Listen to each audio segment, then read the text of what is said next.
है क्या है? आज क्या है? आज बहुत पवित्र दिन है। क्या है आज? कौन सा त्यौहार है? कौन बताएगा? श्यामानंद प्रभु का तिरुभाव है। क्या? किसका तिरुभाव? किसका है? सुन रहे हैं? नहीं सुन रहे? श्यामानंद प्रभु का तिरुभाव किसका? किसका है? श्यामानंद प्रभु का क्या है? तिरुभाव। सुनो ध्यान से, सुनो बड़े ध्यान से। यहाँ सुनने के लिए आए हो ना, तो सुनो बड़े ध्यान से। और आगे आइए, बैठिए सब लोग, बैठिए। तो सुनिए, श्यामानंद प्रभु के शिष्य थे रसिकानंद प्रभु। कौन थे? श्यामानंद प्रभु के शिष्य थे कौन? कौन? रसिकानंद प्रभु। श्यामानंद प्रभु के शिष्य थे रसिकानंद प्रभु। एक दिन श्यामानंद प्रभु ने रसिकानंद प्रभु से कहा कि तुमने बहुत सारे जीवों का उद्धार किया है। श्यामानंद प्रभु ने रसिकानंद प्रभु से कहा, क्या कहा? तुमने बहुत सारे जीवों का उद्धार किया है, लेकिन नरसिंहपुर का जमींदार उद्दंड बहुत दुष्ट प्रकृति का है।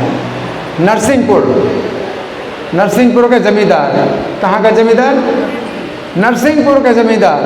उसका नाम क्या है? उद्दंड। क्या नाम? उद्दंड।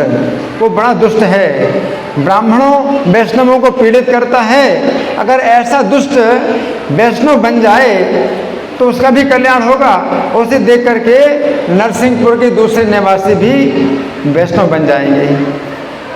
तो वो उद्दंड ये इतना दुष्ट था कि चोरी करता था, डकैती करता था, मनुष्यों की हत्या करता था, स्त्रियों का अपहरण करता था, और गौर मंडल से नीलाचल जाने वाला रास्ता उसी के स्थान से होके जाता था।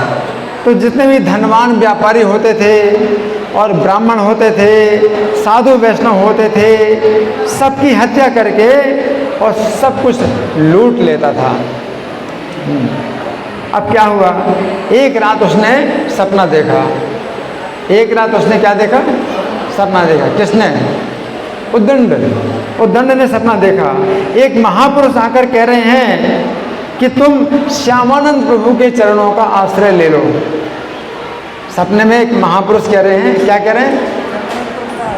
श्यामानंद प्रभु के चरणों का आश्रय ग्रहण करो। अब उसका जो है सपना टूट गया और अब अपने कर्मों का बड़ा पश्चाताप करने लगा, और अब सोचता है कि कब वो मुझे मिलेंगे और मैं उनको अपना गुरु बनाऊंगा। अब दूसरे दिन सब भूल गया, सपना भूल गया। अब दूसरे दिन क्या है? श्यामानंद प्रभु और उनके शिष्य रसिकानंद प्रभु बहुत से शिष्यों के साथ नरसिंहपुर में आए। तो उद्दंड दोनों को पहचान नहीं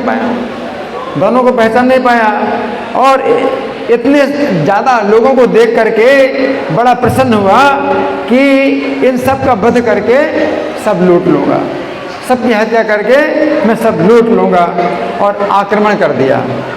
अब उद्दंड के जितने भी अनुचर थे वो बड़ी तेजी से बाण चलाने लगे।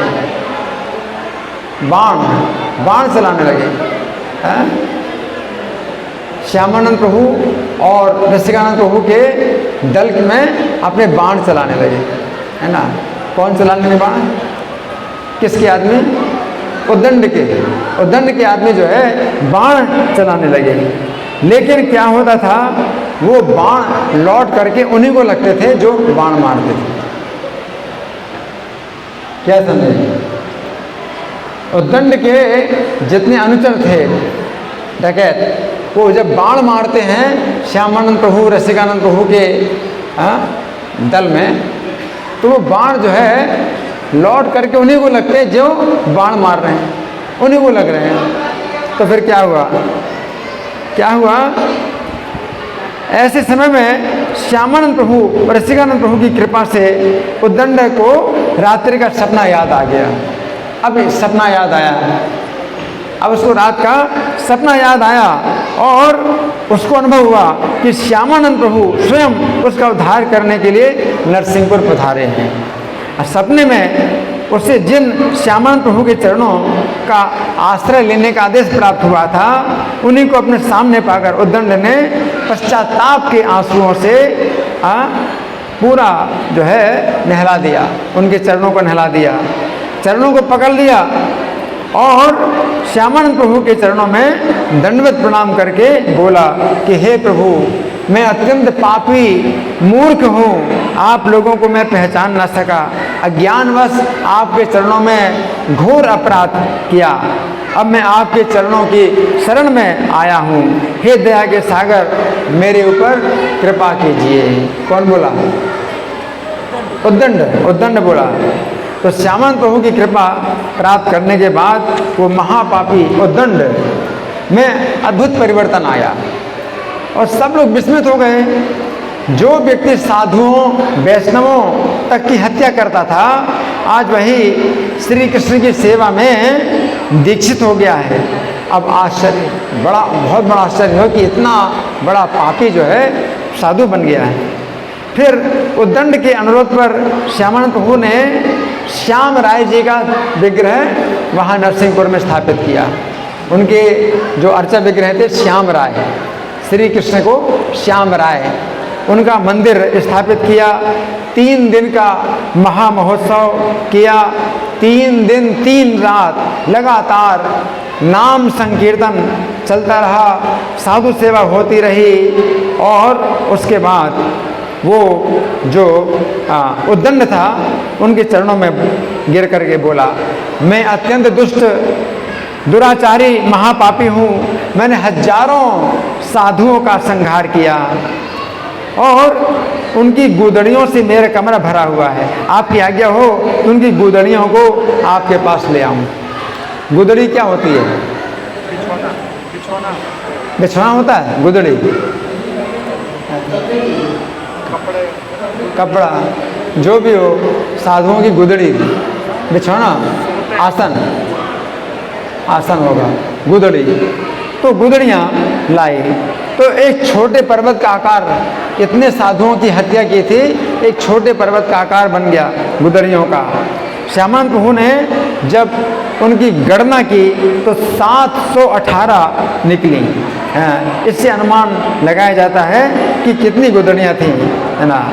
तो फिर श्यामानंद प्रभु ने जितने वैष्णव थे वो गुदड़ियाँ वितरित कर दी और वैष्णवों से कहा कि इस महापापी उद्दंड के ऊपर आप लोग कृपा करो। जितने वैष्णव थे उनसे प्रार्थना की। उद्दंड भैया ने उन गुदड़ियों के साथ बहुत से वस्त्र दक्षिणा वैष्णवों को प्रदान किए और जिससे प्रसन्न होकर के उद्दंड को जी भरकर आशीर्वाद देते हुए सब वैष्णव जो है चले गए। इस प्रकार से उद्दंड भैया को जब देखा कि परम वैष्णव बन गया है तो उनका अनुकरण करते हुए हजारों जो उत्कलवासी लोग थे श्यामानंद प्रभु के चरणों का आश्रय ग्रहण करने लगे। अब सुनिए, श्यामानंद प्रभु राजघाट में रह रहे थे। कहाँ पर? राजघाट में रह रहे थे।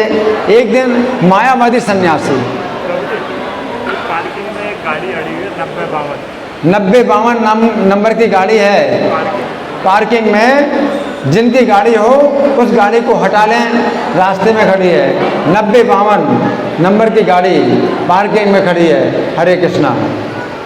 तो श्यामानंद प्रभु जब राजघाट में थे, एक दिन मायावादी सन्यासी जो है ये भक्त नहीं होते, ये मायावादी सन्यासी ने उनको जूठा खोर वैष्णव कहा।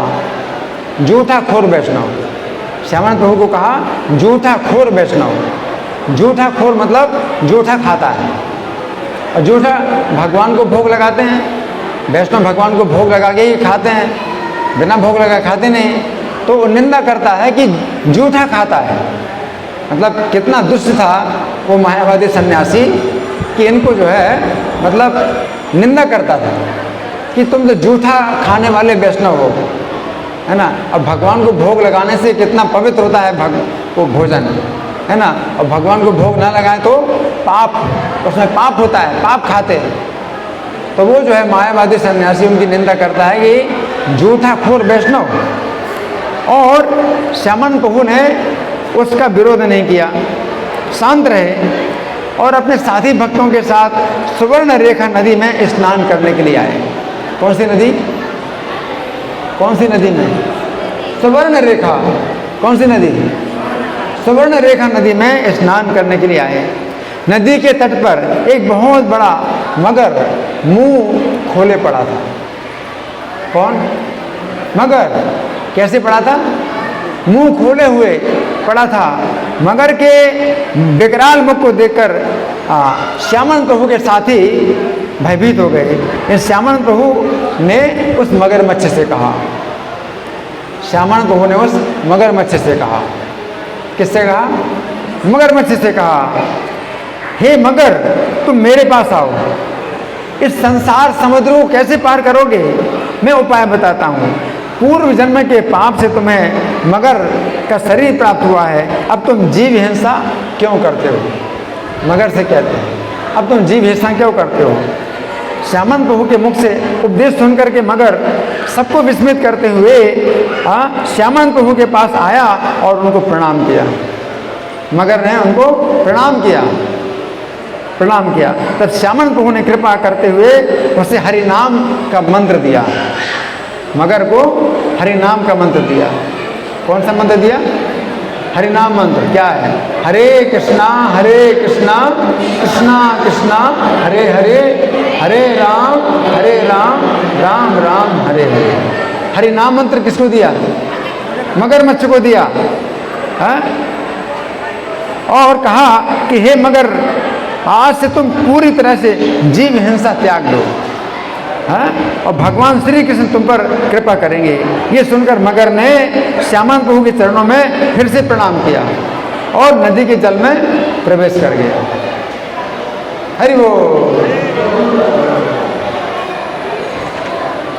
तो इस घटना को देख करके वो जो मायावादी सन्यासी है दूर से देख रहा था, तो जब प्रत्यक्ष देखा कि मगर तक श्यामन प्रभु की शरण ग्रहण कर रहे हैं, जो निंदा करता था ना, उसने देखा कि मगरमच्छ ने भी शरण ग्रहण की है श्यामन प्रभु की।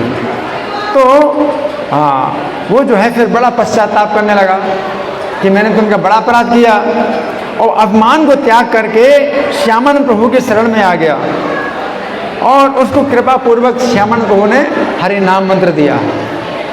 हरि नाम मंत्र दिया उसको, उसका नाम रखा श्री शंकर दास। इस प्रकार से जो है श्यामन प्रभु का दिव्य चरित्र है। अब सुनिए, श्यामन प्रभु अब आए थे खानाकुल, एक नगर है। कौन सा नगर है? खानाकुल। खानाकुल नगर है। तो वहाँ पर आए, तो वहाँ पर कोई एक दीवान थे, उनको अपने घर ले आए, बड़े आदर पूर्वक अपने घर में लाए।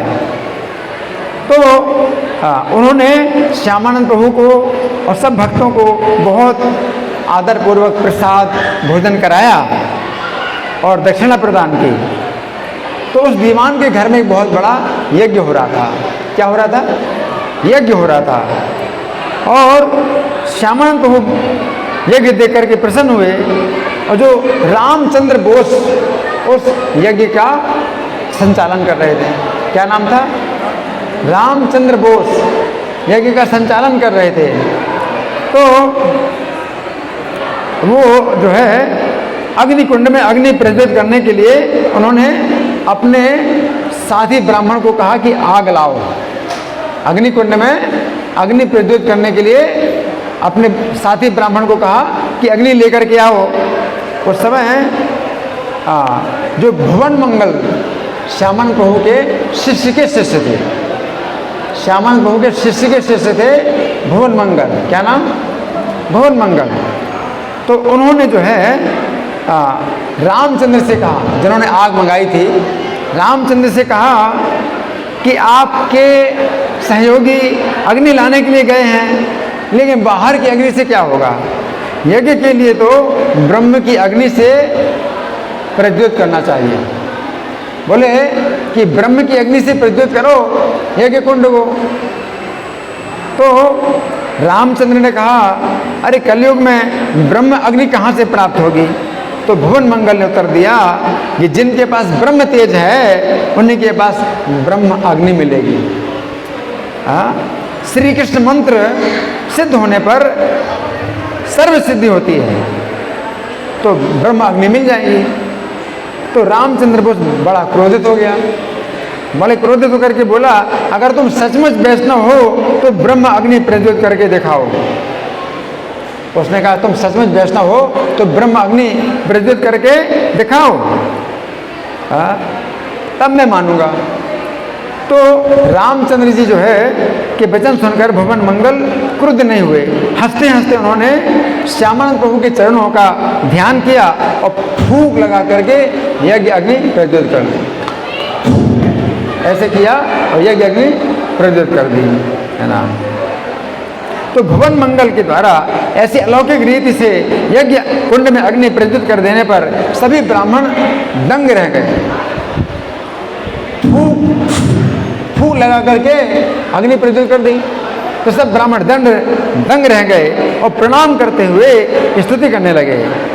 तो भुवन मंगल ने उत्तर दिया कि ये मेरी शक्ति नहीं है, यहाँ पर श्यामानंद प्रभु विराजमान है, आप चाहें तो उनसे दीक्षा ग्रहण कर सकते हैं, श्यामानंद प्रभु से, तो मैं तो उनका शिष्य का शिष्य हूँ।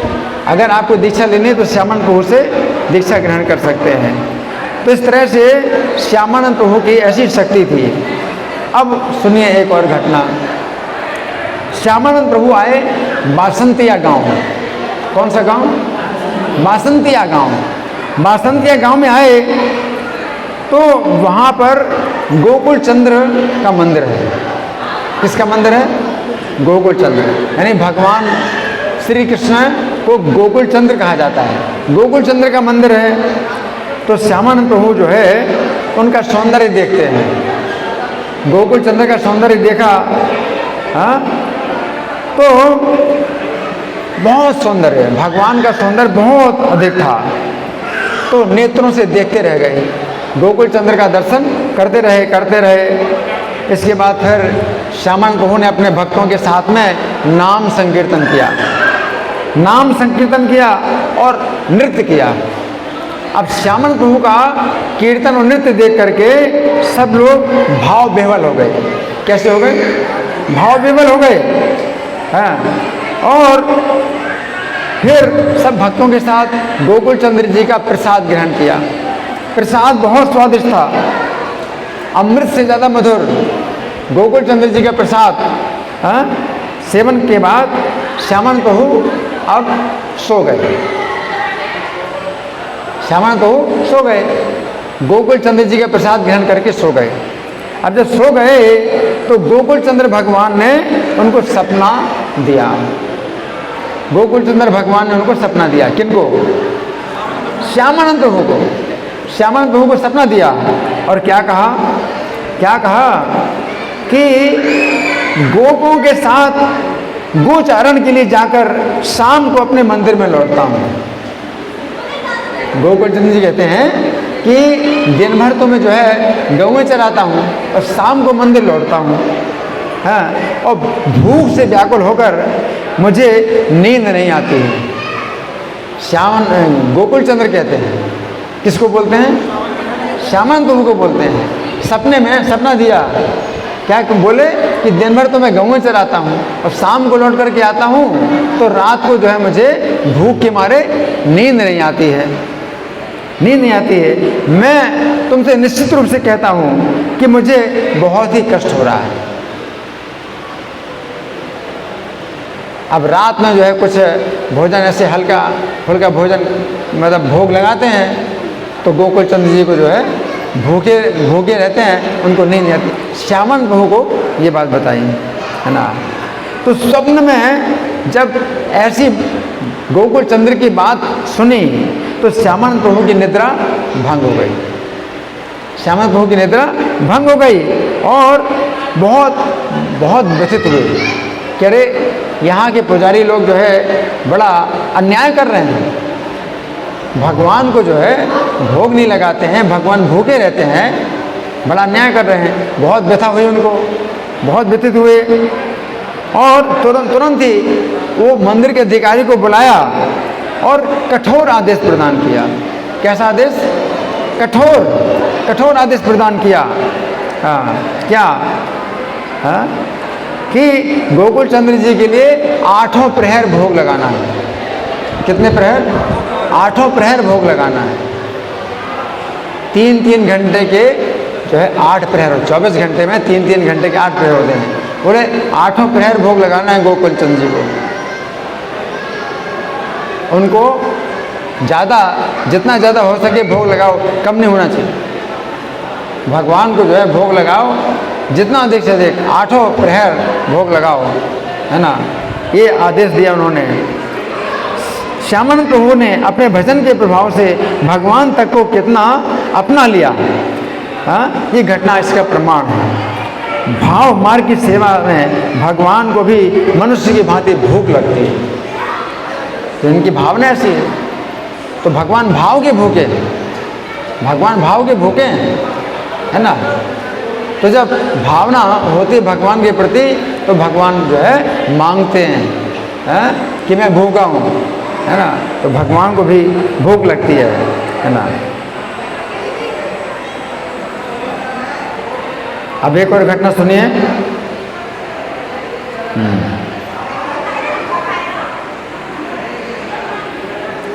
एक गोपी वल्लभपुर एक नगर है। क्या नाम है? गोपी वल्लभपुर नगर है। तो वहाँ पर जब श्यामानंद प्रभु के शिष्य थे रसिकानंद प्रभु। कौन थे? रसिकानंद प्रभु। श्यामानंद प्रभु के शिष्य थे रसिकानंद प्रभु। तो वहाँ पर एक मच्छंद रसा नामक मुसलमान फकीर था। मच्छंद रसा नाम का मुसलमान फकीर था। तो अपनी सिद्धि का प्रदर्शन करते हुए शेर की पीठ पर बैठ करके गोपी वल्लभपुर में आ रहा, अपनी सिद्धि दिखा रहा। मुसलमान फकीर था, सिद्धि थी उसको।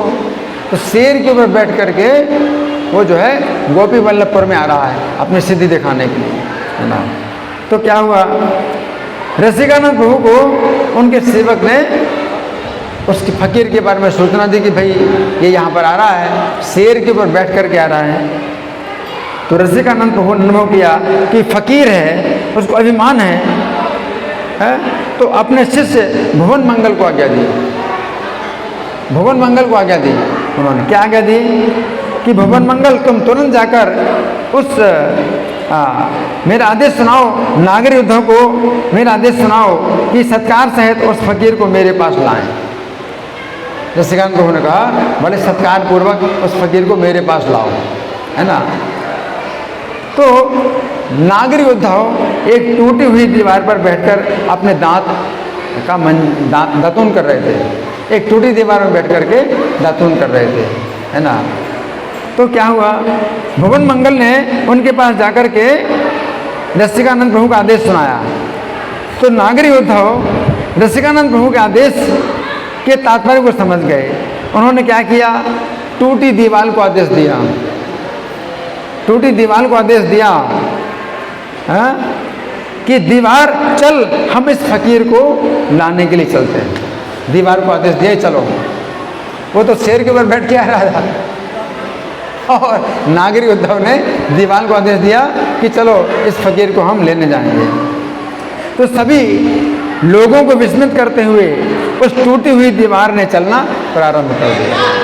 अब टूटी हुई दीवार चल रही है, उसके ऊपर नागरी उद्धव बैठे हुए हैं, दीवार चल रही है, दीवार चल रही है।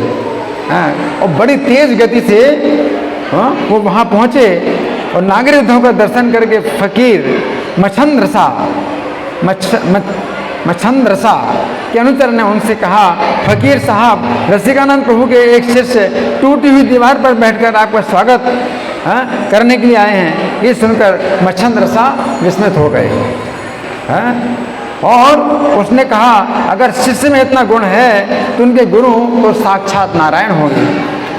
तो फकीर तुरंत शेर की पीठ से उतर करके नागरी उद्धव के साथ रसिकानंद प्रभु के पास में आए, उनके चरणों की वंदना की, बहुत सा उपहार अर्पित किया और रसिकानंद प्रभु के चरणों का आश्रय लिया। तो आज श्यामानंद प्रभु का तिरुभाव दिवस है। ऐसे महान आचार्य, ऐसे महान वैष्णव, आज उनका तिरुभाव दिवस है, तो आज के दिन उनकी कृपा का द्वार खुला हुआ है। तो हम जो कुछ हम उनके बारे में सुन पाए हैं उससे वो प्रसन्न हो और अपनी कृपा का एक बिंदु प्रदान करें जिससे हमारा जीवन सफल हो जाए। श्रील श्यामानंद प्रभु तिरुभाव तिथि महामहोत्सव की, श्रील प्रभुपाद की, राधा पार्थ ललिता विशाखा गौर निताई, सीताराम लक्ष्मण हनुमान की जय हो। हरे कृष्णा।